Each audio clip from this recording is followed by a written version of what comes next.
নমস্কার। মঙ্গলবার, বৃহস্পতিবার আর শুক্রবার কি করবেন অর্থপ্রাপ্তির জন্য? জিলিপি নেবেন এবং সেই জিলিপিটা যেন হলুদ বা কেশর রঙের হলে খুবই ভালো হয়।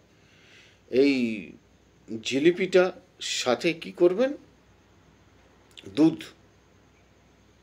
কাঁচা দুধ হোক আর কেশরপত্র অবশ্যই মহালক্ষ্মীর সামনে নিবেদন করবেন।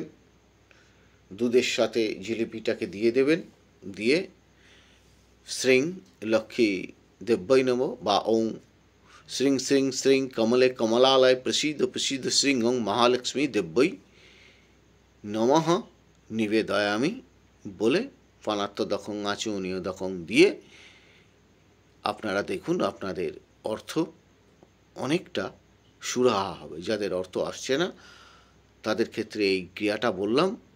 দই হচ্ছে বা দুধ হচ্ছে এটা চন্দ্র, আর জিলিপির মধ্যে দুটো গ্রহ অবস্থান করছে। একটা হচ্ছে মিষ্টি হচ্ছে বৃহস্পতি এবং মঙ্গল গ্রহ অবস্থান করছে। সেহেতু গজকেশরী যোগ তৈরি হলো এবং এই গজকেশরী যোগে লক্ষ্মী প্রাপ্তি হয় এবং এটা দীপাবলির দিন করতে পারলে আরও ভালো।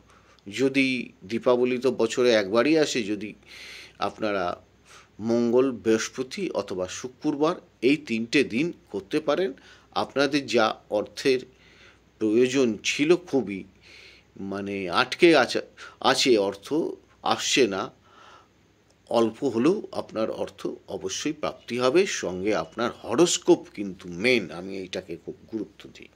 জীবনে বৃহস্পতির স্থানটা এবং আপনার শুক্রের স্থানটা, চন্দ্রের স্থানটা অবশ্যই দেখার প্রয়োজন আছে অর্থ।